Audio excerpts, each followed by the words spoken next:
LeBron James will play the final days of his NBA career in Philadelphia. What does this mean for the rest of the NBA? Plus, Brandon and Josh break down all things wrestling, including SummerSlam and AEW Redemption. It's a loaded show, so let's not waste any time, baby, as Championship Rings begins now. Well, Josh, we have been waiting for 3 weeks, and on Friday, the decision was finally made. As always, I'm Brandon Lewis, host of Brandon's World. That is Josh Ungar, the host of the Sports Room Talk Show, Ungar to the Max, coming to us tonight from the lovely state of South Carolina. We finally have the decision. Yeah, and I can tell you, this one came out of left field for me because I thought it was going to be Miami. I really didn't think Cleveland was in consideration. I thought it was going to be Miami, but nope, it's Philadelphia. So we talked about it, the last couple of weeks leading up to it, and me and you were on completely different pages. You said you were on Miami. I said I thought the two most likely outcomes were Cleveland or Philadelphia if he wanted to win a championship. And, we are both from the Cleveland area. Obviously, I think it's different for us being from the Cleveland area. There's a lot of people in the city, as I'm sure you can imagine, Josh. I know you haven't been here that much to experience the aftermath, but fans are not happy, and I understand why, but I also don't understand why at the same time. I'm going to say this out front tonight. LeBron James did not screw over the Cleveland Cavaliers. The Cleveland Cavaliers screwed over the Cleveland Cavaliers. LeBron James, since winning that championship in 2016 and leaving to go to the Lakers in 2018, that was leaving this Cavs franchise high and dry. They had to rebuild. He was a free agent who could go anywhere, and by all accounts, was seriously looking at Cleveland if they didn't make one move. But the most ironic thing about this LeBron decision was in February when the Cavs traded Darius Garland for James Harden. Everybody, including me, said, oh, they made this move so they can have financial flexibility so they can go get LeBron this upcoming summer. And actually, that one move may have been the sole reason why LeBron didn't choose the Cavs, because the Sixers went out, they move off Paul George, they get Jaylen Brown, you add in VJ Edgecombe, Tyrese Maxey, and maybe even a healthy Joel Embiid. All of a sudden, with LeBron in there, yes, that is a lot of mouths to feed, and we'll get into that. But that is a legitimate championship contender, and maybe on paper, the best Eastern Conference team since LeBron left Cleveland in 2017, 2018. I don't think Philadelphia was in serious consideration for LeBron until they traded for Jaylen Brown. If the Cavs had traded for Jaylen Brown, whether it was by giving up Harden or giving up Evan Mobley, I think LeBron would be a Cleveland Cavalier right now. But that's neither here nor there because he is a Philadelphia 76er, which is still weird to me. But this is going to be his fourth different team, which... Well, technically his fifth. If you want to count coming back to Cleveland, Miami, Cleveland, LA, Philly. Fair, but he's now played for 4 different franchises. Yes. Cleveland, Miami, the Lakers, and now Philadelphia. Which, I get it. New York won the championship last year, but you look at the rest of the Eastern Conference, there's not that one team that truly scares you. I 100% believe if the Spurs would have won the championship, LeBron would have been a Knick within 2 days. Yes, I agree with you on that one.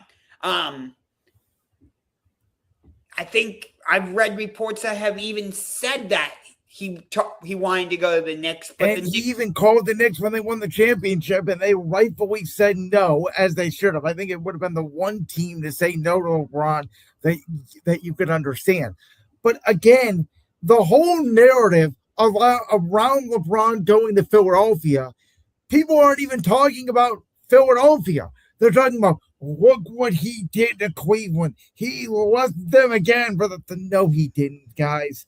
He did not leave us again. He was a free agent who had the ability to sign with any team. If you believe Rich Paul, which I have said from the start, I don't believe, because this is Rich Paul's job, is to gaslight his client, LeBron James.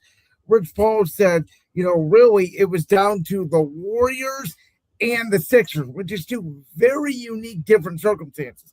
Because Golden State, I don't believe they would have a shot in hell at making it out of the West, let alone winning the championship.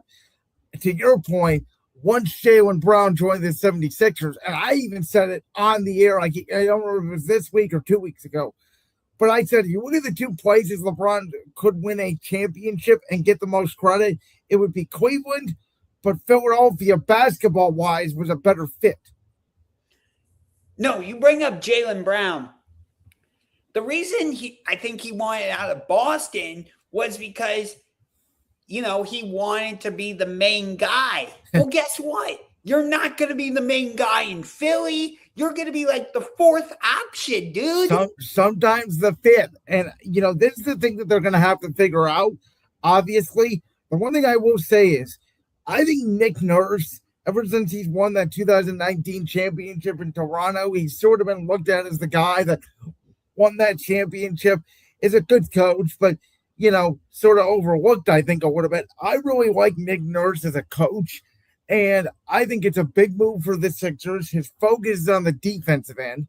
My one concern about the Sixers would be, if Joel Embiid is not healthy, what size are they going to have? Yeah, you're 100% right about that. They actually just traded Janai Broome to the Clippers.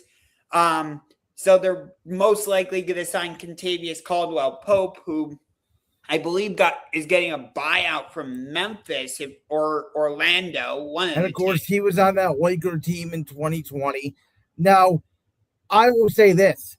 The Miami thing, I know you were all in on Miami. I never thought Miami was a legitimate option if he wanted to win. If LeBron wanted to come with Giannis and have fun down in South Beach, I know he's been there before, but I ultimately think the decision was, I'm either going to play with my friends in Golden State or I'm going to try my best to win a championship. As it stands right now, because the East has gotten a lot better, and if you look on paper, this is why I'm saying I think there's two teams in the Eastern Conference we'll get to in a minute that, because of this LeBron move, are in a lot of trouble. Both those teams had a lot of success last year, and I'm not even sure they're playoff teams this year. They may be play-in teams. I think that Miami, forget the playoffs. Are they even a play-in team right now? That's the way I look at Miami, with the way their roster is currently constructed. With Giannis, Bam, and Andrew Wiggins, I like Davion Mitchell. Okay, is that not the same setup he had in Milwaukee last year? Giannis, Miles Turner, is he not the Bam Adebayo equivalent? To a certain extent, you're right. But we'll see if the Kawhi Leonard trade ends up happening. Well, that's another factor. I'm telling you right now, and I'm segueing this over to the Cavs side of the situation. I said on Friday, and this is where me in front of the show, Jalen Sandvik, got into it, whether it was in our championship ring text or separate text, because Jalen went off on me again. I have told you this, and I have told the world this, and I believe this. First of all, number one, Donovan Mitchell is not a number one guy. Because if Donovan Mitchell was a number one guy, I actually believe it wouldn't have mattered if James Harden or Jaylen Brown was here. LeBron would have came here. Because I don't think LeBron believes Donovan Mitchell can be a number one guy and lead you to a championship. On that note, I'll let you continue in a second. I also read that he would have considered Cleveland if they had traded Donovan Mitchell for Jaylen Brown. Exactly, which shows you he doesn't believe Donovan Mitchell was the number one guy. So here's my other point. What should I be excited for next year as a Cavs fan? What is going to change? Absolutely nothing. And I would argue the Cavs and the Pistons are in the same boat. The Pistons were the 1 seed last year. The Cavs were the 4 seed. I get it. But the Pistons go from the undisputed 60-win 1 seed to all of a sudden they may be 5 seed, 6 seed, 7 seed, 8 seed. And if I'm the Cavs, I'm sorry. It may be time to just look yourself in the mirror, blow this shit up. End it. Trade Donovan Mitchell. See what you can get. If you think Evan Mobley's so great that you don't want to trade for Jaylen Brown, build around him. Because we're going to sit here. We're going to go for October, November, December, January, February, March, and April. And we're going to come on this show every week and we're going to say, oh, yeah, the Cavs look pretty good. And I'm going to get fake excited and I'm going to say the Cavs can win a championship. And then come May, they're going to fall on their face again. And then what? Yep. You're 100% right. They went all in, no pun intended, but they went all in on getting LeBron and it backfired. Now they bring in Mario Hezonja. Yay. Yeah. And by the way, even if they get Jonathan Kuminga, he won't change a single thing. The construction of, yes, does Jonathan Kuminga solve the need? Yes, he does. But I would argue, well, they need a small forward and a 6'8" wing that they've been needing for 5 years. You know what they need more than that? A freaking tough guy who can come in and show these guys how to win. I'm not even talking of LeBron caliber. I'm talking about it would have been nice to get a guy like Draymond Green. He may average 4 points a game, but you know what he's going to do? He's going to bring leadership, which is something this team does not have. And it is even more concerning that our head coach, Kenny Analytical Atkinson, went on the summer league and basically openly campaigned and said, we need LeBron because we don't know what we're doing. Yeah. It's ridiculous. I don't know what to say with this team. I really don't. Like, I want to say we're going to be a playoff team again, but I don't know. Like, we've got New York, the defending champions. We'll get to them. You've got Philadelphia. Boston is still going to be in the mix. Atlanta. If Toronto can solidify this trade and get Kawhi, they're right there. Indiana. Like, I don't know if there's room for Cleveland and Detroit. And you're higher on Miami than I am. And it goes back to my conversation about Cleveland and Detroit. Detroit was the 1 seed last year with over 60 wins. There's a world where they are a play-in team next year with maybe 50 wins. The East has gotten a lot better. And another team you didn't even mention, Orlando with Pablo Banchero, Charlotte now with another year under their belt. If Washington keeps Anthony Davis, Trae Young, AJ Devonta, there's a real squad there too. I can't include Charlotte. They traded both LaMelo Ball and Miles Bridges. They're starting over. I don't know about that. I think it's going to be addition by subtraction. But I want to ask you, how should the defending champion New York Knicks feel about this? They should be thanking their stars that Danhausen exists and that he got them a championship. And that the Spurs were cursed and that the Spurs didn't know how to win yet because we said it. This was going to be their best opportunity to win a championship. And they took advantage. And they could go down as a 2019 Raptors, a 2021 Bucks, a 2023 Nuggets, maybe even a 2024 Celtics at this point, get their one championship, and that's cool. That's fine. But they got it. So they have a superstar in Jalen Brunson. They have a very good player in Karl Anthony Towns. They have a very good head coach in Mike Brown. They're probably going to be a 3 or 4 seed, and they'll make the second round, and we'll see where they go from there.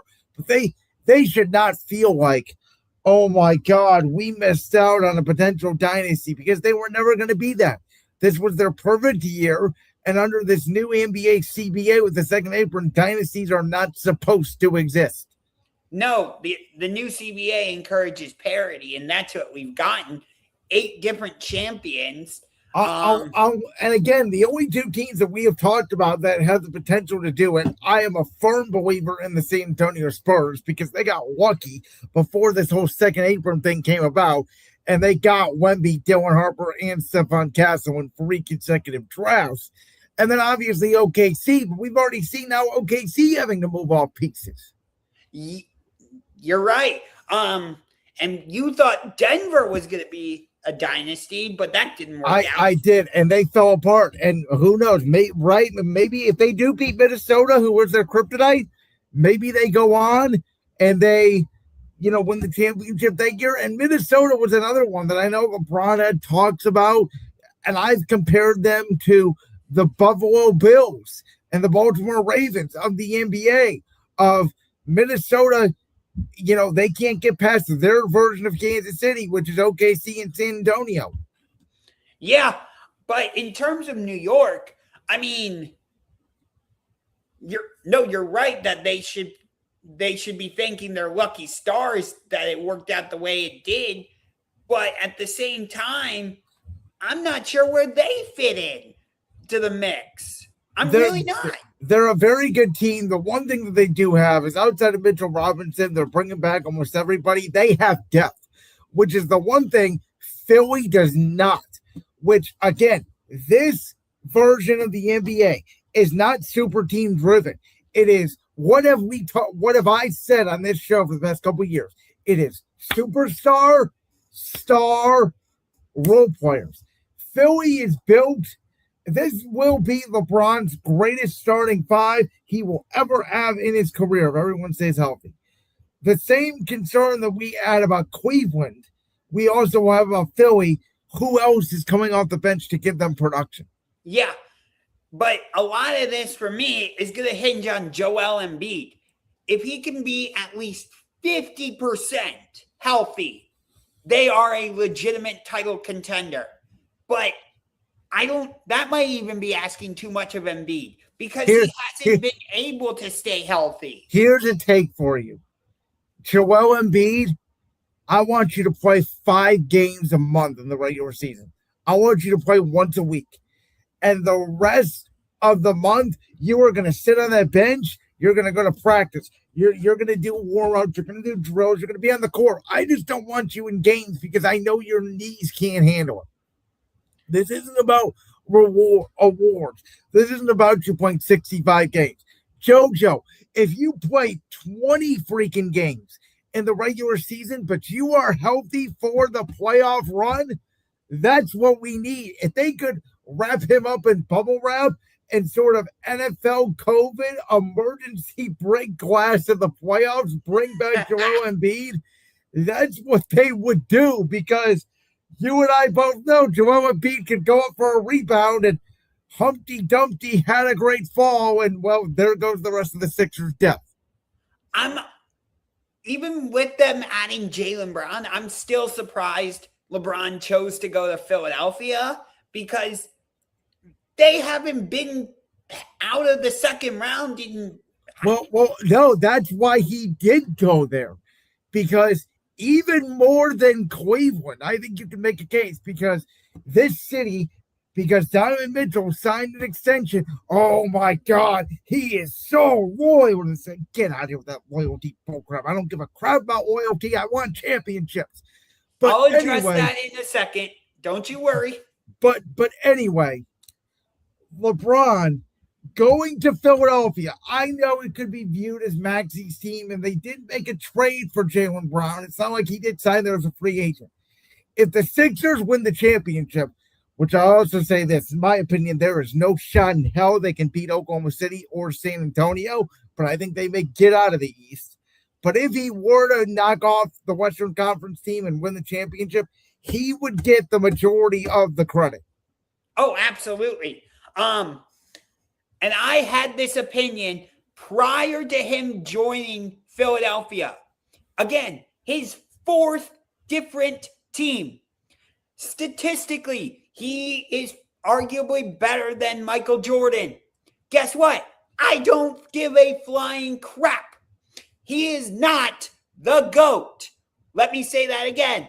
LeBron James is not the GOAT. Michael Jordan is. Let me be clear. You're holding LeBron moving different teams against him. Yes.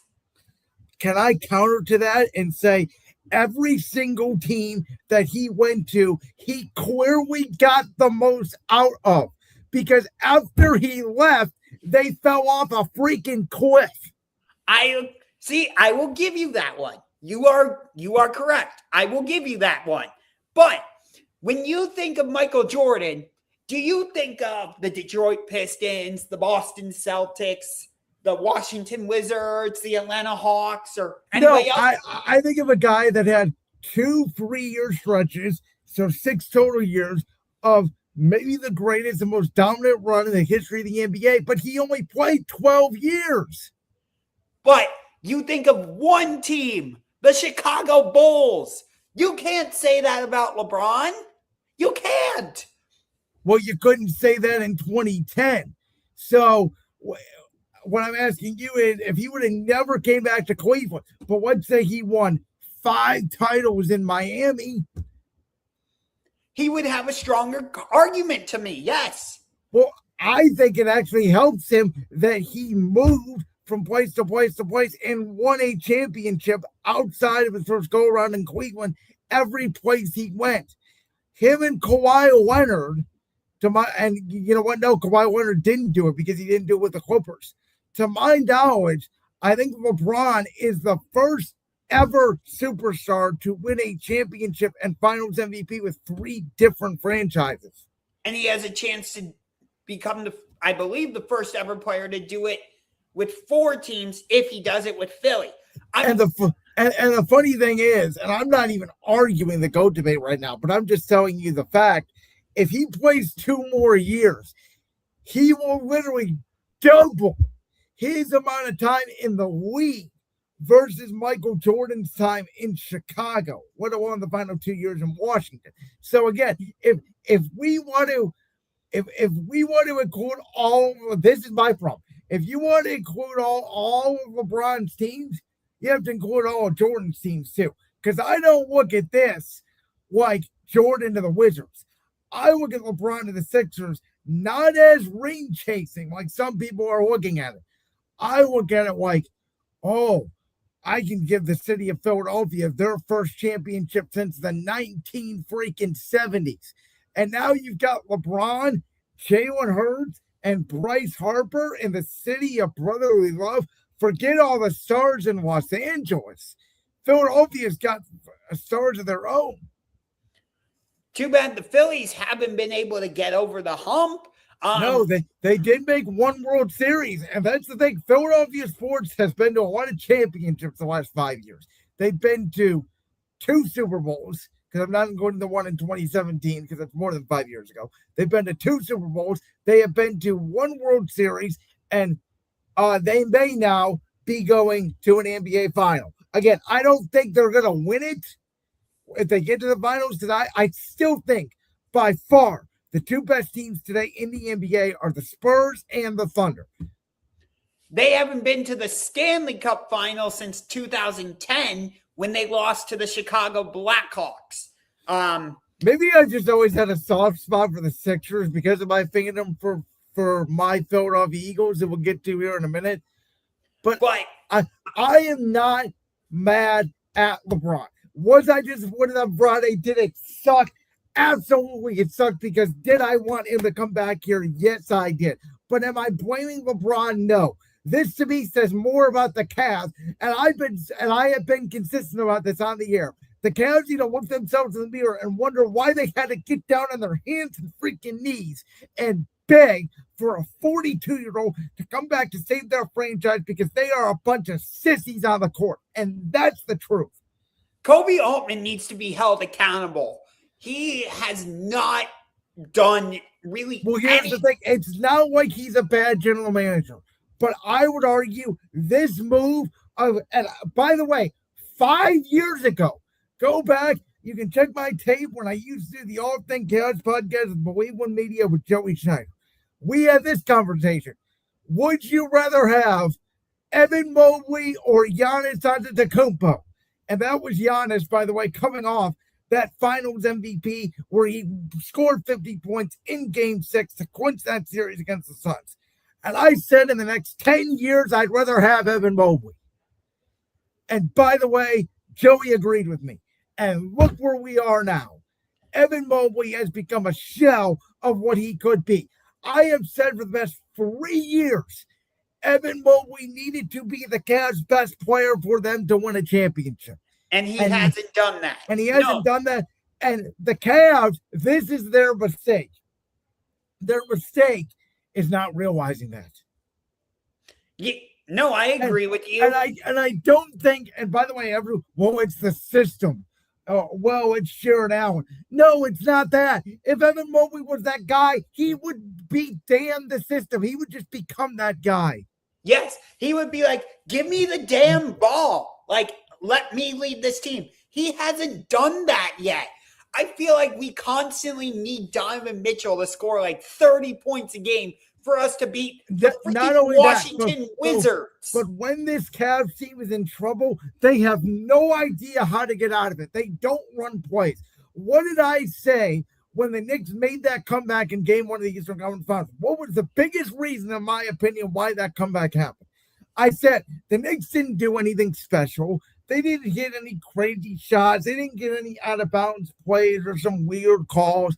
Donovan Mitchell would just run isolation. He'd go to the basket. He would miss either a layup or a jump shot in the paint. The Knicks would get the rebound and they would go score. And it would happen over and over and over again. And the coach wouldn't call a timeout. No. And they kept hunting the matchup of James Harden guarding Jalen Brunson. And we didn't do anything. Bingo. You knew that was they were and by the way, here's the other point about Philly that the Cavs also do not have. This will be LeBron's best defensive team since the 2013 Miami Heat. I will make that prediction right now. He won't even have to play a lot of defense. Jaylen Brown's a good defender. VJ Edgecombe is actually the guy I sort of worry about the most because how is he going to get so many touches? But maybe he makes his mark on the defensive end of the floor. I think now that LeBron has made his decision, the NBA is going to come out with their schedule. Opening night is going to be 76ers at Knicks for the banner raising night.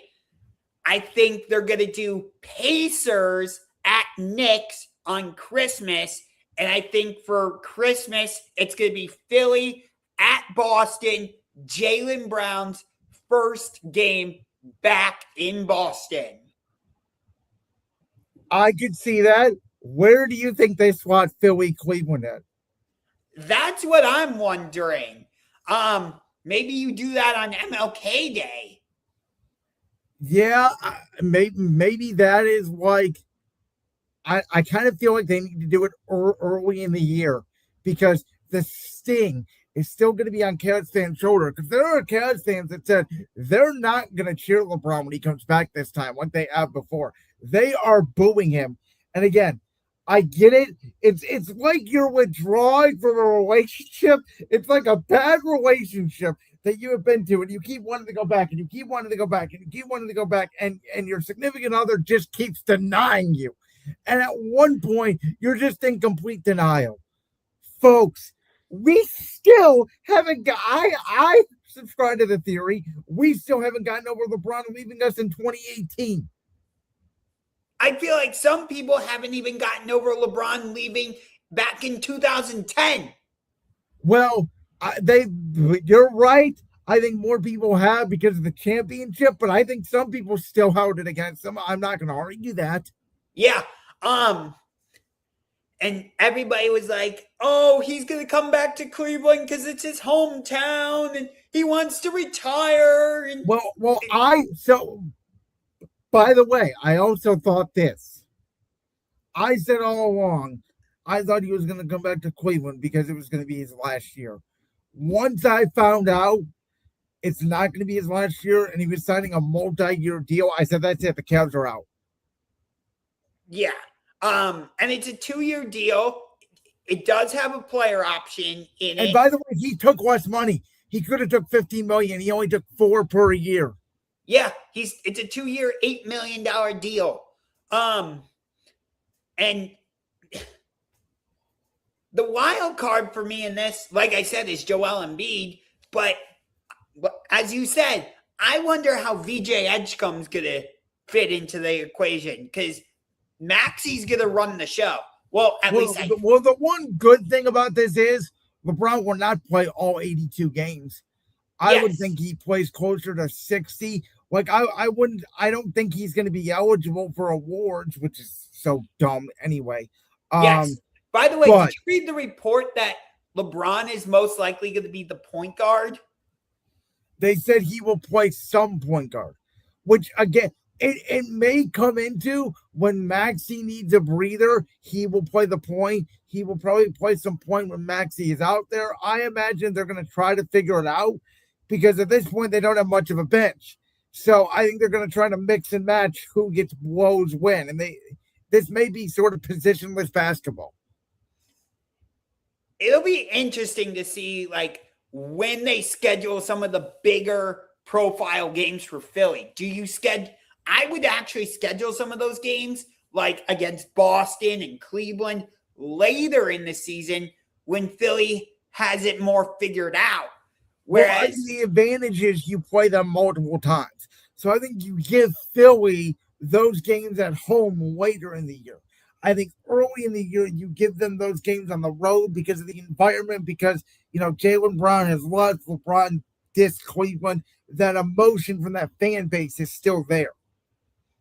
Yeah. Like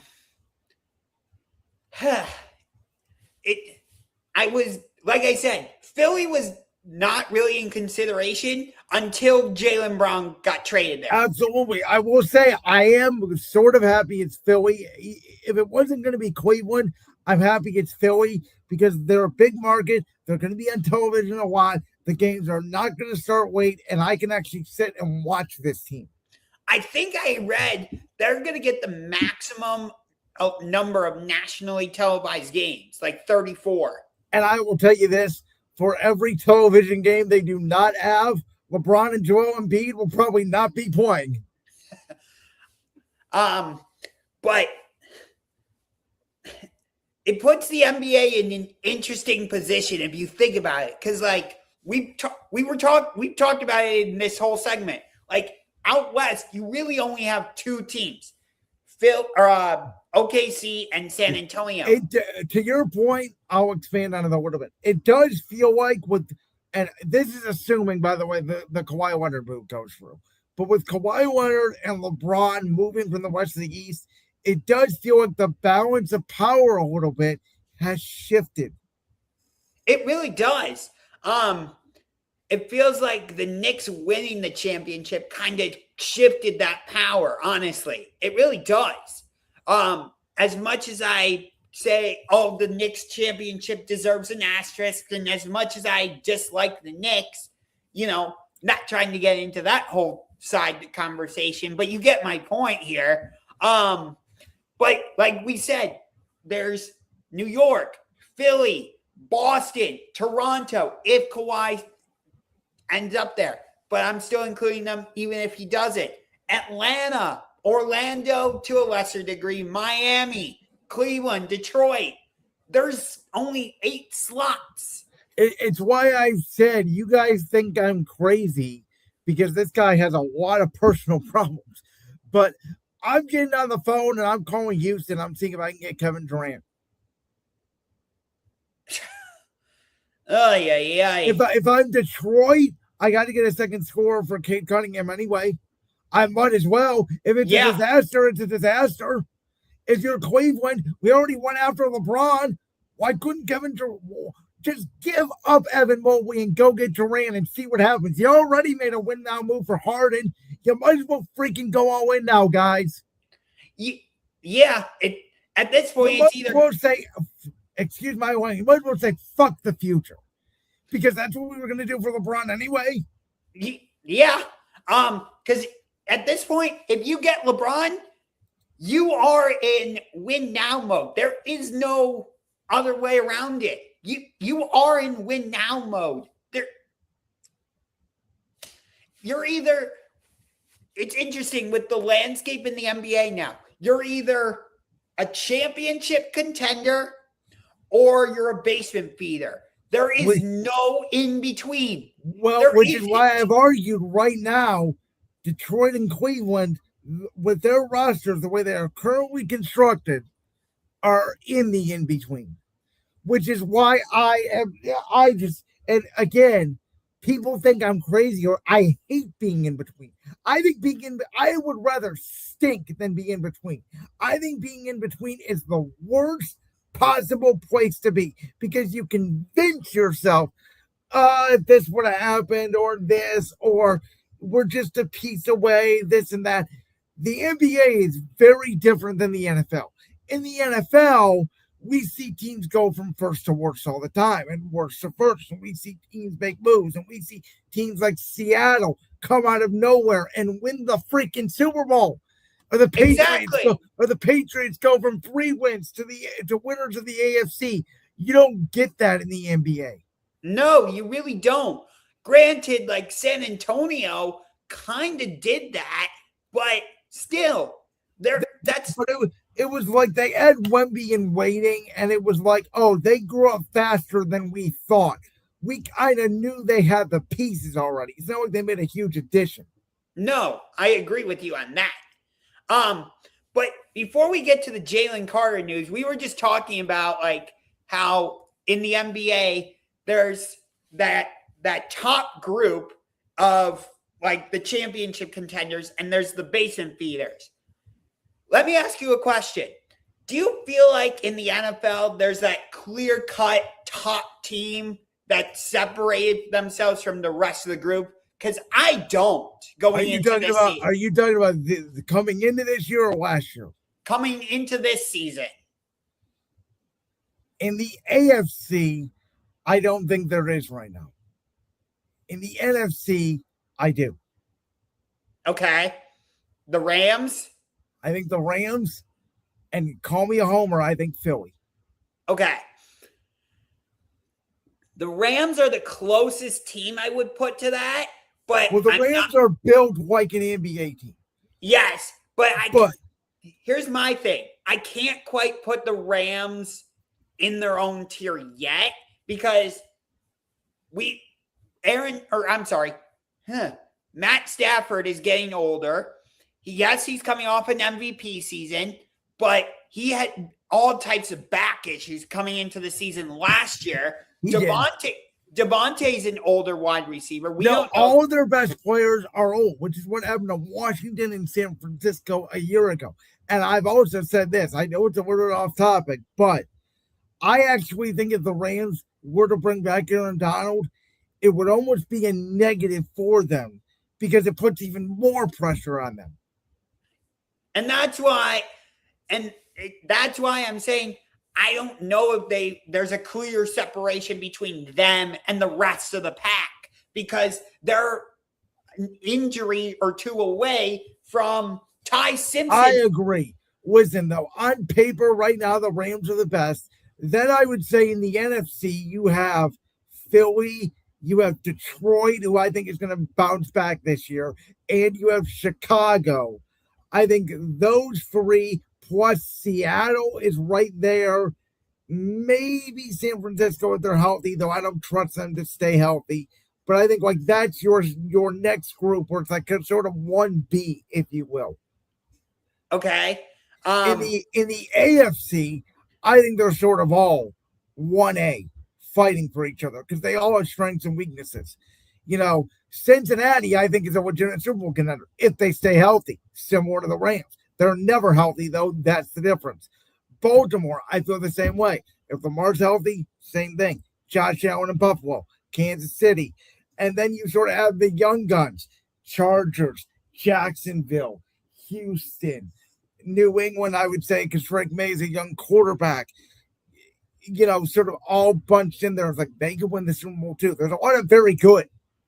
Yeah. And then you have some of the teams that could be a factor this season, like Tennessee, for example. Maybe the Raiders. I know there's a little spoiler. We're going to do our NFL predictions in about a month. I'm currently working on mine.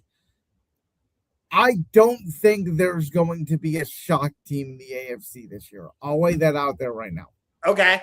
But you have those outside teams who could make it, make noise. They could. I just think the AFC, the quarterbacks are too loaded. Okay. No, I'm saying though, like you have teams like the Titans, the Raiders, the Colts, who like. Yeah, I don't know what to make of the Colts. They're either going to be really good or they're going to be terrible. And I don't know which way to go yet. See, the Colts are kind of that in-between team, like the Cavs and the Pistons, like what we were just talking about. They are the ultimate in-between team.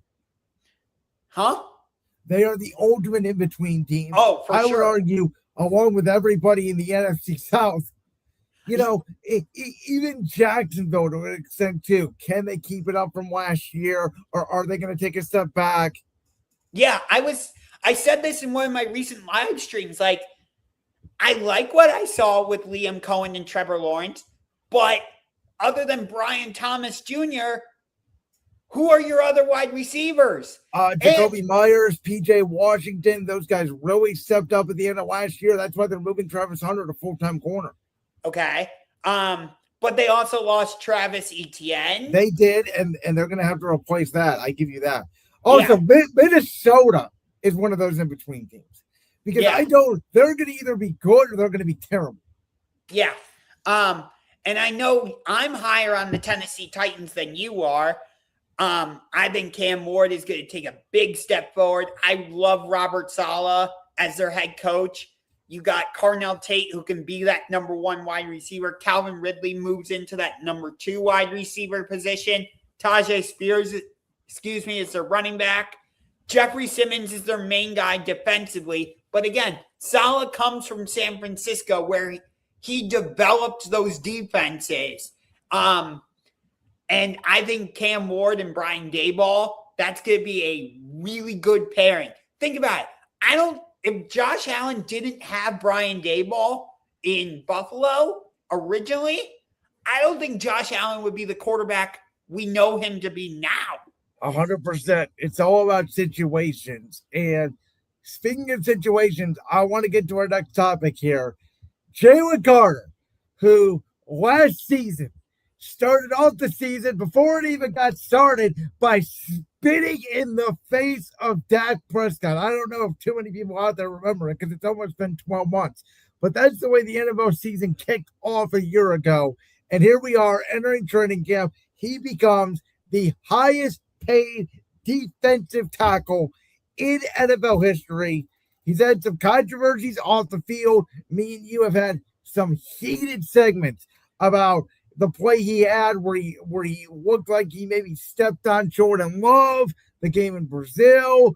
I talked about the spitting incident at the start of last year. But yet, Jalen Carter has made the Pro Bowl in 2 out of his first 3 years. I have said he reminds me a lot of what Aaron Donald was in his prime with the Rams, though I would argue even more a productive playoff player, and he's only 25 years old. As long as he stays out of trouble, which he's got his Georgia boys there to do, this kid is going to be a game wrecker for years to come in an Eagles uniform. I mean, he comes from Georgia, which they turn out NFL defensive players like it's nothing. It seems like they're constantly producing NFL. Jordan Davis, Jalen Carter, Nolan Smith. That's 3 forwards for our starting defensive line if we go to a 4-3 defense, and they're going to be from Georgia. Exactly. And I think Georgia's going to be a factor in college football again. But I digress. We'll get into college football another time. But no, this Eagles team, I like this move for Jalen Carter and the Eagles. You needed to extend him because he's been one of your best players defensively and overall. But again, this whole thing with Philly, like, you're bringing in another offensive coordinator, another voice for Jalen Hurts. Not only is he dealing with another voice, but guess what? You lost your offensive line coach. That's a big factor.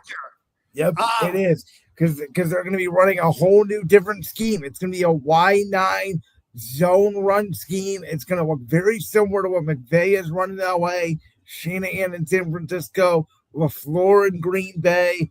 You know it well because Stefanski ran it here in Cleveland. Yeah. So a lot of pressure is going to be on this Eagles defense when they're on the field. So you had to extend Jalen Carter because, as you said, most of your defense is from Georgia. And most of that defense is young and cheap right now. And it scares me in a couple years. We're going to have to make some decisions on a guy like Quinyon Mitchell, on a guy like Cooper DeJean, which is why, as much as I want Reed Blankenship and Kobe Dean, part of the reason why they let them both go and why they didn't pay Jalen Phillips that hefty contract that Carolina did. Yeah. I think Carolina's going to be better this season. I'm excited to watch the Panthers with Bryce Young. But again, they lost Rico Dowdle, so we'll see. But I digress. In terms of the Eagles, though, again, I think a lot of the pressure is on their defense because I'm not sure their offense is going to be able to produce at the same level. And I'm not just saying that because they lost A.J. Brown. Yes, that's a major factor, but is it the only reason? No. Again, they lost their offensive line coach. You're bringing in another offensive coordinator, so Jalen Hurts has to learn yet another system. It's going to be a lot of pressure on the defense. Kind of, you know what? I would actually compare what's going on in Philly to Cincinnati. I really would. Sure, Jalen Hurts doesn't have the health issues that Joe Burrow has. But think about it. Except it's kind of the reverse where Cincinnati constantly needs their offense to be on the field and putting up points. I think it's the reverse where Philly needs to be able to stop people. Do you get what I mean? Well, last year, at the end of the year, you could have made that argument. But 2 years ago, the Eagles, from that week 5 bye, when they came back in week 6 and beat the Browns, they were the best team in football, bar none. And so, no, they didn't need the defense to automatically stop people. As a matter of fact, they lost the game. There was a shootout in Washington, that crazy game where Jaden Daniels turned the ball over 5 times. Jalen Hurts got concussed. I'm talking about this version of the Eagles, though. Oh, no, I disagree with you. This offense is going to be good. I don't think the defense is going to have to carry this offense. You know why? I think this is right where Jalen Hurts and the Philadelphia Eagles want to be. Because everybody's talking about the Seahawks and the Rams. Look at the Rams. Look how many great moves they made. And look at the cute little Lions over here. They're going to be back in the mix. And Caleb Williams is the next boy toy in Chicago. And everybody is forgetting about the team that just won the Super Bowl 2 years ago. Very similar to when we did go on that Super Bowl run going into that season. Remember, it was, Jalen Hurts got beat up by the Buccaneers in the wild card round, and Nick Sirianni's going to get fired. And this Eagles team, they made the Super Bowl against the Chiefs, but their window is closed. And then what happened? They won the freaking Super Bowl. I see a lot of parallels to that team this year. No, your argument is valid. I just, with all the losing A.J. Brown, losing your offensive line coach, bringing in a new offensive coordinator, Okay, I know it's a big if, but they did this in 2024 too. Remember, they brought in the new offensive coordinator. They brought in a new defensive coordinator. Now I get it. AJ Brown was still there, but maybe, and again, this is a big maybe. Maybe it is addition by subtraction. Maybe Micaiah Lemon does fill into the AJ Brown role as good as a Puka Nacua did as a rookie. We see rookie receivers pop off all the time. Yeah, no, I agree with you. But again, it's like I think Philadelphia's defense is going to have to carry them.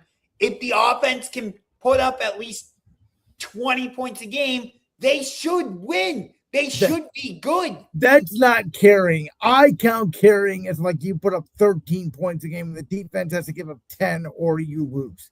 That's what I call carrying. Similar to what the Browns defense had to do for the Browns offense. That is what you call carrying. Okay. What the Texans defense had to do for their offense down the stretch, and they did it, by the way. They shut down every elite offense because they were the best defense in the NFL by far last year. And if CJ Stroud didn't even throw 2 interceptions against the Patriots, I think the Texans are representing the AFC in the freaking Super Bowl. That was what you call carrying an offense. So to a lesser extent, I think Philadelphia's defense would have to carry the offense, not as much as some of the teams you mentioned, but I still think it would be a carry job, not as grand as what Houston did or what Cleveland did. But to me, it would still be a carry job. I think we'll have to see on that as the season progresses. But before we get to wrestling, this is an interesting nugget that came out today. The WNBA All-Star Game had 19,000 fans in attendance. The NBA All-Star Game only had 15,000, marking the first time in history this has happened where the WNBA All-Star Game has a bigger attendance than the NBA All-Star Game. It's interesting because, you and I have been talking about whether the WNBA has capitalized on the momentum that they got with Caitlin Clark coming in. And you, for the most part, have said they have not done so. And to a certain extent, I agreed with you. And yet here we are. They outsold the NBA. Yes, it's the All-Star Game, but that still says something, at least to a certain extent. Well, I think it's a double-edged thing, right? It's a couple of things. Number one, Caitlin Clark is still absolutely a draw. And she may be more than a draw than all these other NBA stars. And we talked about it before. Who would I rather go watch? Caitlin Clark or Shea Gilgeous-Alexander? Caitlin Clark or Jaylen Brown? Caitlin Clark or name everybody really outside of LeBron and Steph at this point. I think you can make a real argument for her. And the other thing is, it does say something to me that the WNBA, it's in the summer. There's not a lot of other things on. It's an actual all-star game. It's an actual all-star game event where the NBA has trained their fans into the NBA all-star game doesn't mean that much anymore. Yeah. By the way, we're still waiting for the Cleveland WNBA team to announce their name and logo. It's supposed to happen over the summer. And they're coming into the league in 2028. So I would love to know what my team is going to be called. So hopefully that'll happen shortly. But yeah, it is interesting that the WNBA All-Star Game happened at the United Center in Chicago, and the NBA All-Star Game happened at the Intuit Dome in LA. I would say LA and Chicago are two of the bigger sports markets, right? You would agree with sports, that? but I would say basketball markets. Yeah. And yet Chicago outdrew LA.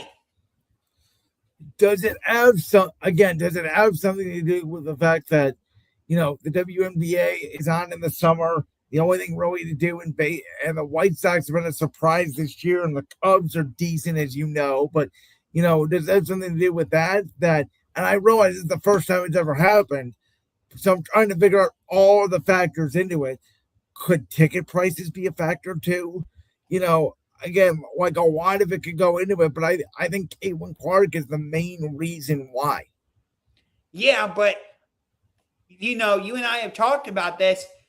Again, have they capitalized on the momentum she has brought them? Are they marketing her and the rest of the star players? I mean, ratings are up this summer for the WNBA because she's been healthy. I think they've done a better job this season as opposed to last season where they sort of like dropped her off by the wayside because she was injured the whole year. And maybe that had to be a part of it. But when you have a superstar like this in your prime, I just think they could be doing more. Yeah, I agree. And there's a lot of talk now about how much longer Kathy Engelbert is even going to be the commissioner of the WNBA. I think she's done a horrible job running the league. It doesn't seem like players really like her.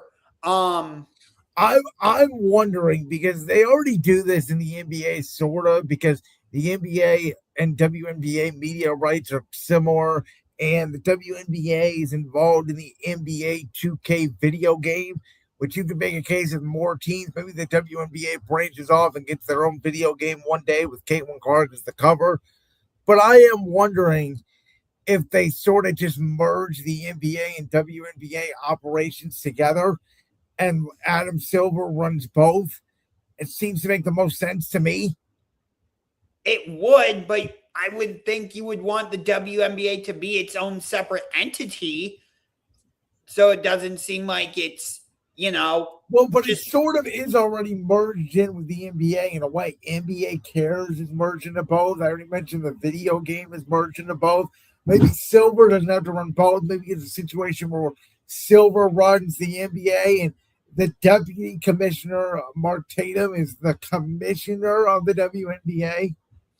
Maybe.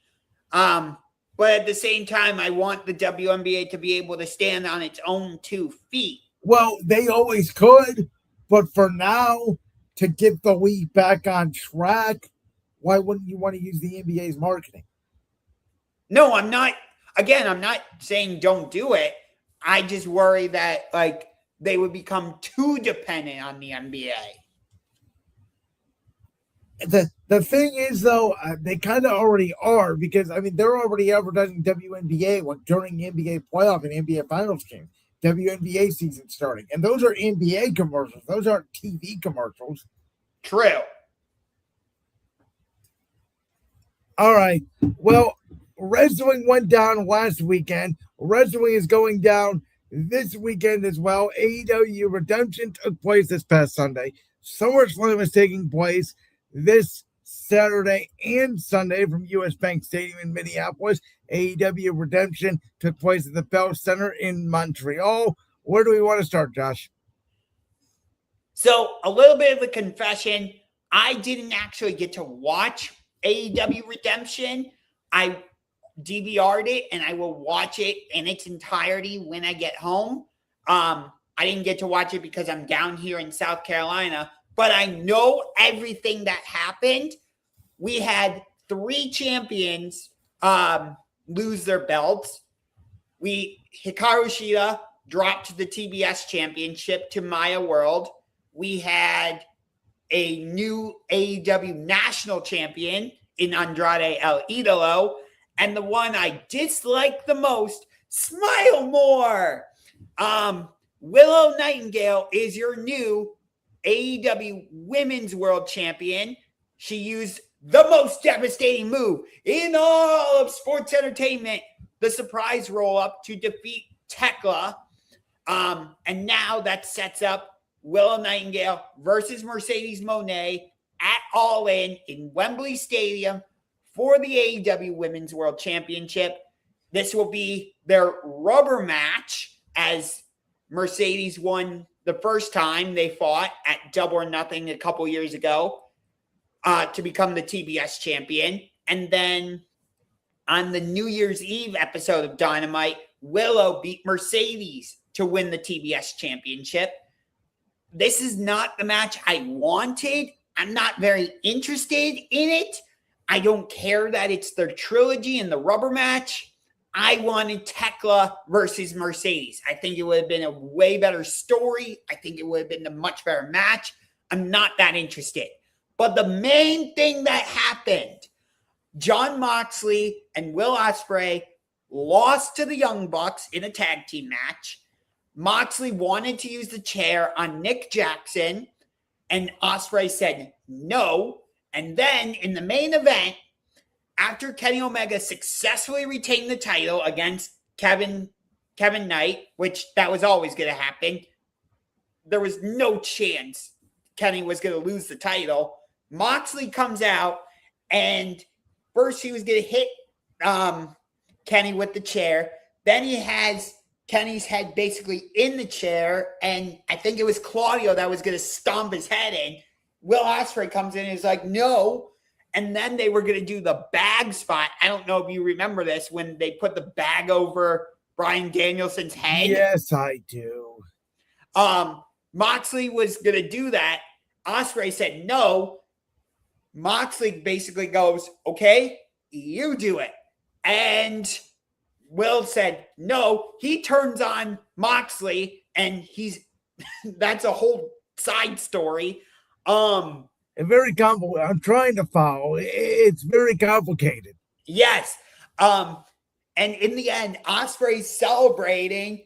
Kenny comes up from behind. I saw that. Hits him with a one-winged angel. So this whole thing is so complex, but I'm so invested, and I need to watch Dynamite tomorrow. Even though I'm down here in South Carolina, you better believe I am finding a way to watch Dynamite. It is confirmed, by the way, Young Bucks will take on Christian Cage and Adam Copeland for the tag team championships. However, I don't think it's going to be just those two, because AEW is in the Motor City tomorrow. Isn't there a tag team that has Motor City in their name? There is, and they just became free agents. Yes, and the Young Bucks have been wearing shirts that have a certain New Day to them. Oh, so, you think it's going to be all four? Yes, Fatal 4-Way. Well, are they going to do a spot where someone does a 450 to Nick Jackson and he just gets up immediately like it doesn't happen again? Oh, and I forgot we had a crazy no-holds-barred match. Jericho versus... Well, I was going to say you had...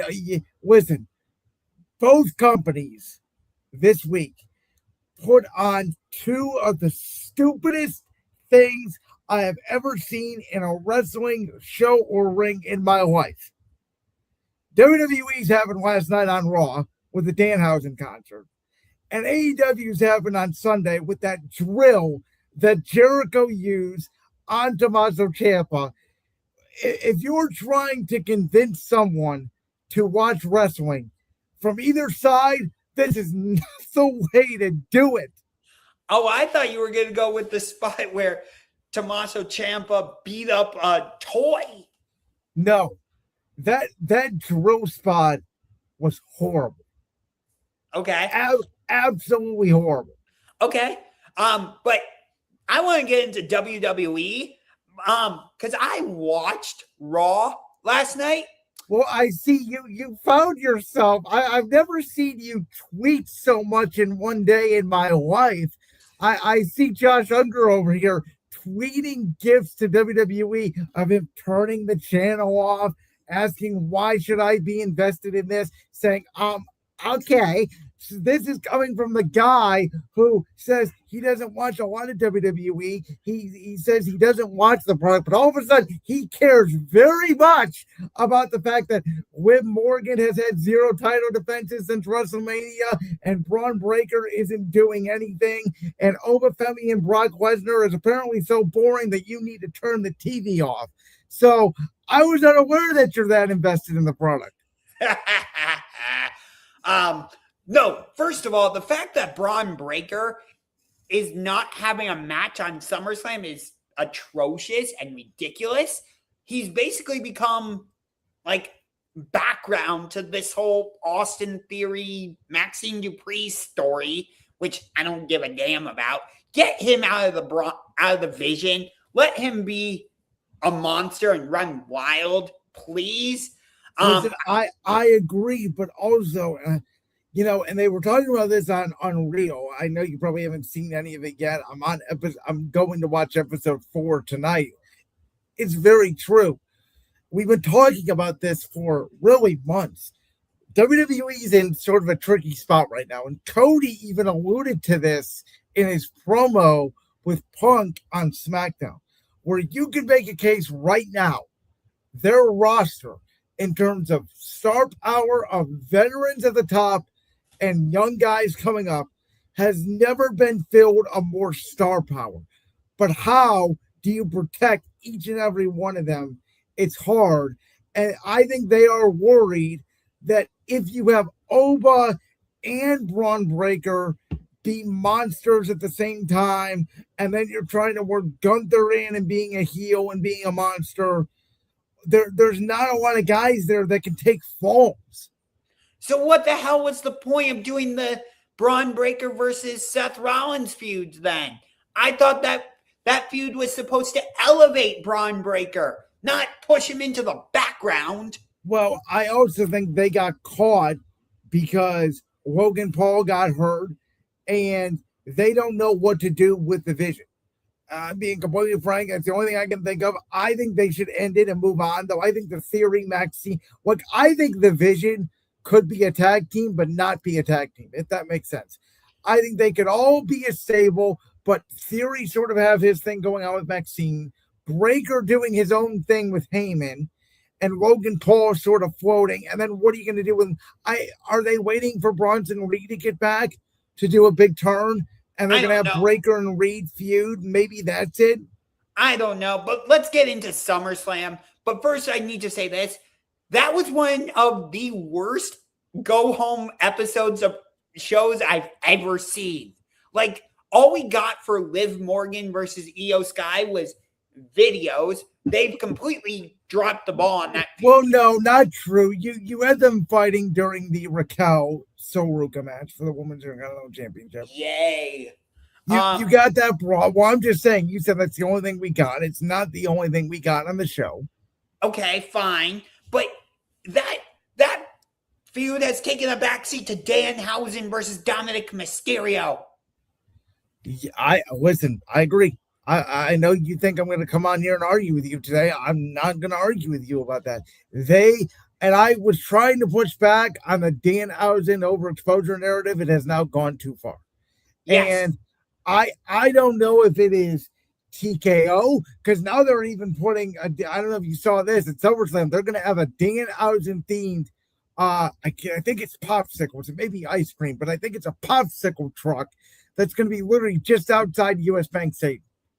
And now they added a stipulation to Dom versus Danhausen last night. It's a human money's on a pole match. Yes. Which, yes. Again, Danhausen's going to win. Please. And this was my concern. Remember, when you and Jalen pushed back on me about Danhausen's debut, and I said, who the hell is this guy? He's getting booed out of Chicago. And then I gave him credit. He got himself over. But my concern always was, how is Danhausen going to translate in the ring? The answer is, outside of the J.D. McDonough match, Saturday Night's Main Event, which I thought was a pretty good match, he can't wrestle. That whole match is just going to be goofy and, silly spots, which, let me say this about Dominic. He was so good. Just a few months ago, he was one of the most hated heels. Yes. And they've gone into this bucket now, and I've been saying it. It's a weird bucket, and I don't know whose idea it was or why they're going into this bucket. There are no defined baby faces and heels anymore. It's okay to have a couple. It's okay if Roman and Seth aren't exactly baby faces, or, Punk's not exactly a baby face. But, it doesn't work for Dom Mysterio to be a half heel and a half baby face. No. And I will say this, the match they built up the best in the lead up to SummerSlam is the 6-man tag team match. LA Knight. Well, Solo. I mean, I actually think the best match they built up is Gunther and Nick Aldis. I can't wait for that match. Listen, they've convinced me, and everybody's saying, what's Gunther doing? Why isn't he going after the championship? This is a personal feud. If you want to get Gunther away from the title, by all means, I know this spot was probably supposed to go to Drew McIntyre. They pivoted because McIntyre is apparently in Hollywood, and who knows when he's going to come back, and he is thoroughly missed, by the way, on WWE programming. I'm okay with this. Like, if you're asking me the matches I'm most excited for on Saturday, outside of Owen Brock, it's this match. It's not even Cody and Punk, which I think will be a good match, but they needed more time to build it. Yeah, that's part of the problem. I feel like WWE rushed the build on a lot of these matches. Like Penta and Chad Gable, I feel like there's been no build, nothing. I will say with that one, I agree with you to a certain extent, but they did a really good job. The one video package I liked last night was Gable's. That sold me right there. The story isn't about Gable versus Penta. The story is about Gable overcoming. And they showed the video clips of him telling Gunther in 2023, I'm going to become the Intercontinental Champion. And Gunther beating him, his kids crying. Then they go to the Sammy turn. Then they go to the Alpha Academy turn. So it's all this where Penta is sort of the background character. This match is not about Penta. It is about Gable. No, I understand that Gable's the main character, but I would have liked some type of interaction with Penta and Gable still. Like, I mean, if you watch the SummerSlam kickoff show, if you saw a clip of it, they sort of had it where Penta said, Chad, I respect you, but you're not a luchador, was the base of their story. And Gable said, well, I have learned from the Mexican and the Lucha Libre culture, but it's time for me to, in my hometown, finally win the one championship in my career I've been chasing. But no, I want to get to Cody Punk because you referenced it. My feelings about both of these guys, but I'll tell you what, I want to see this match. I do. And I wanted to get invested in the program. My personal feelings for both of them aside, I've wanted to see this feud. I've wanted to see this match. And I'm not that excited about the match or the feud just because. So, here's what I'll say about it. I want Punk to win, and I want Punk to win clean. I don't want any interference from a returning Randy Orton or anybody. Do you realize Cody Rhodes has not been pinned clean since he returned to WWE?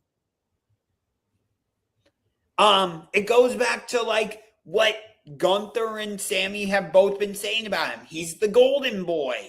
Well, it also goes back to this, what CM Punk has been mentioning. Every friend of Cody Rhodes has stabbed him in the back. Kevin Owens, Sami Zayn, to a certain extent, the Bloodline, Jey Uso. I'm going to stab you, Randy.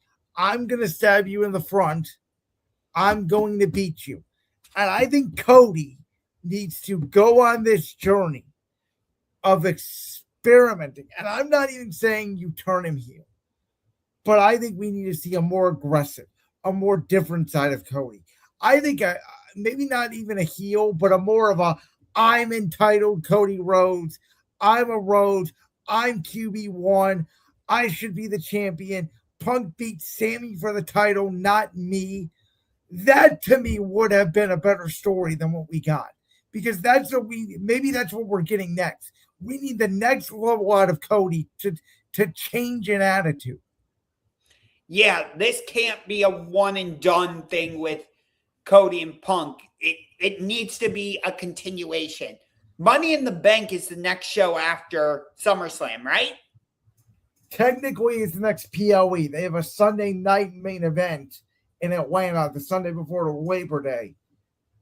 Okay. And I don't know if they're going to add like a WrestlePalooza or something after that. To this point, they have not. Okay. Because I think they need to really build it up. Because again, the match I'm most interested in and would love to be able to watch is Solo Sikoa. I'm going to call him Powerhouse Hobbs. And LA Knight against the Bloodline. I'm loving this new version of Solo Sikoa. I hope it's not a ruse and he ends up joining the Bloodline. I like this new babyface version of Solo. I'm enjoying how they're like presenting Powerhouse. Again, I know that's not his name in WWE, but that's how I know him. But my worry is one of them are gonna turn and join the Bloodline or join Jacob Fatu, something. I think what very well could happen, because I agree. I think LA Knight, Solo, and Powerhouse Hobbs, Royce Keys, I think they're going to win Saturday. Now, Sunday, there's been this theory out there, some people have floated, that Solo is going to actually then help Roman defeat Seth Rollins. I don't see that. I think Roman is beating Seth Rollins. I think he's doing so clean because this whole narrative of Roman's always needed help since this title reign is not true. Roman's had zero interference in the 2 matches against Jacob, and now I predict in the match against Seth Rollins. I think this leads to Roman Reigns LA Knight. Now, whether at that point Solo turns on LA Knight and that's when he joins the Bloodline, I don't know. Whether you lead to running Roman and Solo back, I don't know. Because you got to think now, after SummerSlam, the next big show you're building to is War Games. So I would imagine your men's team will probably be, I would imagine, on the Raw side. Roman, Jay, Jimmy, Jacob, and maybe somebody else. And who are going to be your heels? Yeah. I kind of view wrestling as different seasons. Like right now we're in the summer season leading up to SummerSlam. Like you have WrestleMania season and then you have the time after. And then you have SummerSlam season and then you have the time after. As of right now, I would say there's the build up to WrestleMania. That's its own season. WrestleMania season. And then the in-between, and then SummerSlam season. Those are the 4. Yeah, I would somewhat agree with you. The fall is definitely the lowest season. Once we get through SummerSlam, sort of until we get through Halloween is sort of the lowest point. I would argue in wrestling even more so than the post-spring WrestleMania season because of football. And, we'll see. The interesting thing is, I don't know what's happened to WWE because it's like all their innovative ideas they were doing a couple of years ago, they either ran out of them or somebody else is booking the show. Because the Triple H that booked from SummerSlam 2022 to WrestleMania 40 is gone. This whole company looks like it's being taken back over by Vince. It really does. There are signs. Like the day I was in line, I was like, are we back in 2019 WWE? I'm thinking about it. What did you say in the Championship Rings chat about that Danhausen spot? You said it was worse for you than when Eric Rowan was carrying around that spider. Yes. And I'm thinking to myself, again, I know how Triple H booked in NXT. I saw him book the main roster. This isn't the same show. So is it TKO? Is WWE just turned into a viral moments company? Is that what they are? I don't know. Because again, we've said this before. The good stuff is really good. The bad stuff is really bad. Yeah, 100%. And the frustrating thing is, a lot of these matches at SummerSlam are gonna be good. They're like, I can't say like, oh, many of the matches are gonna be No, I bad. think SummerSlam will be the show of the year. I think it will be better than WrestleMania as long as TKO doesn't get involved and there's a million. And here's the other thing: the ESPN stuff. I think the ESPN stuff is what really brought the product down. To be honest with you, ever since they switched the POEs from Peacock to ESPN, most of the POEs have been really heavily laced with ads and not a lot of match time. Yeah, like if SummerSlam was still on Peacock, guess what? I would be able to watch it even though I'm down here. But now that it's on ESPN, I'm not paying the subscription for ESPN Unlimited. So I can't. Some cable companies do get it for free. I get it for mine for DirecTV. YouTube TV just got it the other day. I don't understand why it's not everyone. So, yeah, it's frustrating. SummerSlam's it's going to be a good show. There's matches I'm interested in. There's some matches I just don't flat out understand. Like, why are we doing an interim championship in a ladder match? Okay, well, I'll say I don't understand why there's an interim championship. I do understand why you're having a ladder match for what should be the vacant women's world championship. That's how or WWE champion. That's how I'll word it. Yeah, like. By the way, I'm on the record. Chelsea Green should win that. If it's really an interim championship, let Chelsea run with it for 2 weeks. She doesn't even have to be the champion when Rhea gets back. She can be the champion for 2 weeks or 8 days like Sami Zayn was. Yeah. Which the fact that like they just put together a match for Sami, really? Like, granted, Sami versus Finn is going to be really good, but like Finn is only facing Sami because Finn won a fatal 4-way. Yay! I do think they're building a longer story with Sami. I agree. I think Sami does lose this match. I would not be surprised if Sami doesn't get his rematch for the world title until he wins the Royal Rumble and goes to Saudi Arabia. No, again, it goes, but again, here's the other problem. You got Oba, who has to be in a main event next year at WrestleMania after he beats Brock Lesnar. He's probably going to face Roman Reigns, I would assume. What's your other main event spot going to be? Because there's a lot of people who are also complaining about, oh, the woman haven't main evented WrestleMania since Sasha and Bianca Belair did it at WrestleMania 37. Well, okay, you tell me what women's match, and I think Rhea Ripley and Liv Morgan or Rhea Ripley and Io Sky are worthy of a main event. But you tell me, if you're putting that match on over a Cody versus whoever, or Punk versus whoever, or Breaker or Sami, you're not. Rhea versus Liv is not main event worthy. I'm sorry. I've seen that match enough. I'm saying 2 years ago, like SummerSlam, you could have made a case that could have main evented over Cody and Solo.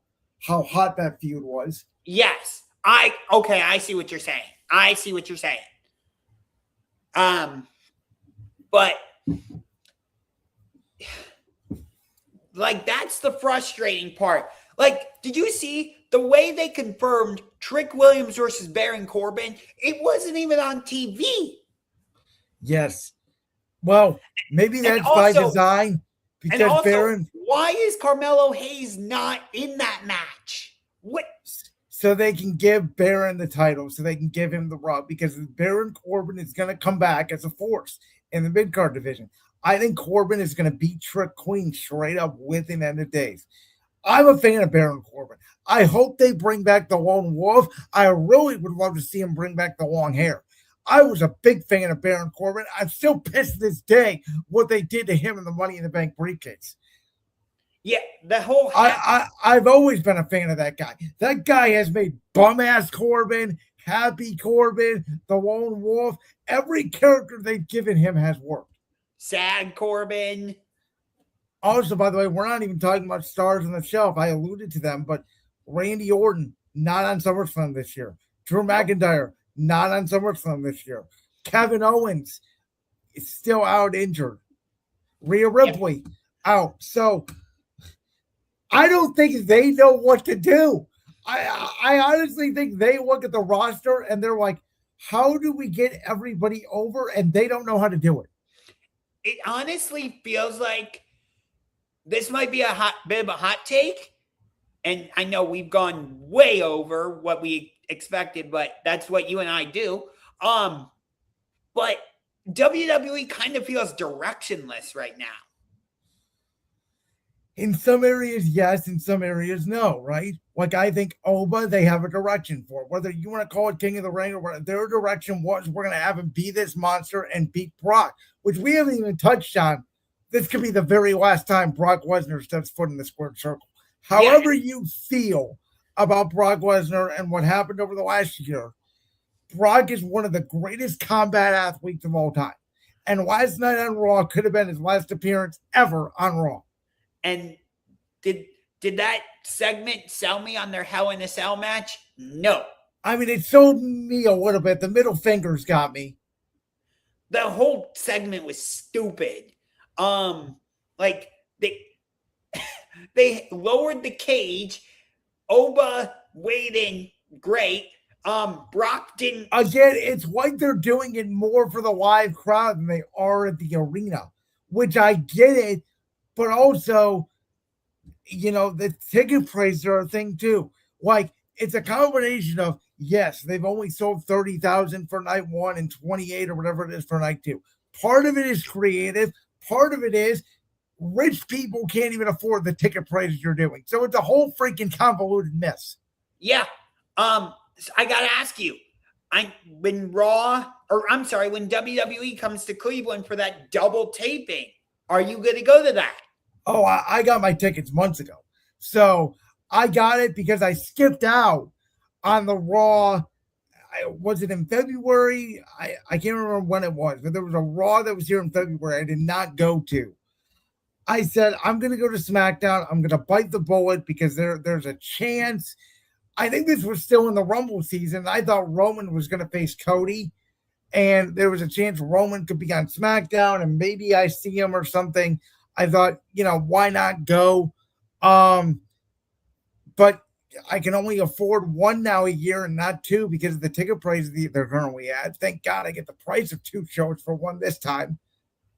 I'm still waiting for Dynamite to come to Cleveland. Like, Dynamite's going to be in Detroit this week. They already announced they're going to be in Indianapolis later in September. I think that's the go-home show for All Out, which is going to be in Chicago. Tony, what about Cleveland? When are you bringing Dynamite or something? You know, Josh, I wonder, you know, WWE got hot in 2022, and after WrestleMania 40, they cooled off. They need something to get them hot again. Tony could be that something. But clearly, there's something in AEW that's not getting them hot. It's like they're warm, but they're not hot. And both companies sort of feel like they're stalling momentum every time they get somewhere. I wonder if, like, you know, WWE's trying to do everything they can to block AEW from running like a show over WrestleMania weekend next year. I think Tony's actually going to do it. And that could be the spark AEW needs. Somebody needs a spark because it feels like both companies right now are swimming in water. As much as I make fun of one and you make fun of the other and we argue, I think we both agree on that. Yeah. There's some good stories in both companies, but then there's some stories you're like, yeah, I don't really care about that. You know it's bad because I try to make reasons out of everything. The Jericho thing and the Danhausen thing. Oh, the Danhausen thing. I had to turn off Raw, which I have not done. There are things that I will watch that are bad, but I'll sit through. I couldn't. I could not. That was the most.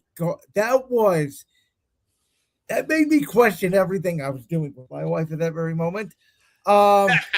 It made me question if Vince is back, which I have not done in about 4 years. Like, again, since WrestleMania, when she won the title, do you know how many feuds she's been involved in? How many title defenses Liv Morgan has had? 0. Let me say that again. Yeah, you know, 0. I think part of the issue was her. They need new writers. I'll give you a little insight on Unreal, what happened. So they're sitting in the writers' room. This is about January, okay? They're getting ready for the Rumble, and they're talking about who should we call up for the Rumble. And Triple H says, Oba 100%. Oba's our guy. Oba's our future. And they're talking about who else. Do we give Javon a spot? Do we give Trick a spot? They decided on Trick. But Bruce Pritchard, who I know you probably know the name, he's been there forever. He's been in the company for like 30 years, if you include various stops. He dead ass says, well, you got to remember when we call up Oba and Trick Williams, they're not going to be ready because they're in NXT. We have to train them our way. Like, bro, what the fuck are you talking about? I don't know. I don't know. The point of NXT now, what Shawn Michaels is doing is getting them ready for the main roster. Again, it's like they've all gone back to how Vince used to do things because they don't know what else to do. Yeah, like what happened to Ricky Sainz? He's vanished into the Phantom Zone. Had a match with Trick Williams, and then it's like, oh, okay, you're just going to disappear for 3 months. Exactly. You now know, AEW has this problem too. But it's always the same problem. Both companies are loaded. And the ironic thing is the hottest company in wrestling right now is the company that I shit on a couple months ago in TNA. And TNA just lost Mike Santana. Oh, wait, I'm sorry. His new name is Cruz Montana. He did not impress me. But when I went there at the pay-per-view in April, that main event was terrible. But did you see TNA have their best viewership in like a decade? Yeah. Again, I enjoyed that pay-per-view. I thought there was logical things that completely lost me. Well, my biggest problem was I don't watch TNA regularly, so I didn't know why most of the matches were happening. I didn't know the stories or anything. But sometimes, though, when you watch wrestling for the first time, you don't know the stories. You go in, you get excited by the antics. And I think that's what WWE's banking on. I think they think, Netflix is so global and everybody sees on the internet that we're like this cool organization that we don't have to do anything on Raw or SmackDown anymore. Yeah, I don't get it. I really don't. Well, Josh, anyway, thank you for sticking with me for an hour and a half. I know you're on vacation, so I'm going to let you go. We'll be back next week, though. It will be our season finale, folks. And then we're going to take a couple weeks off. We are going to hibernate, if you will, and get ready for college football and NFL full force. In about a month, we are going to have our NFL prediction show. And I can tell you right now, it's going to be more fireworks than anything wrestling has given us in a long time. Yeah, there's going to be a lot you and I disagree about. I can tell you that. So thank you guys for hanging in with us tonight. Josh, lovely partner as always. Glad your hotspot and your phone was able to work the whole time. I told you this before the show. You look better now than you did last week. But with that being said, thank you guys for listening. We'll be back next week where we will recap SummerSlam and talk all things sports. And peace. Bye-bye now.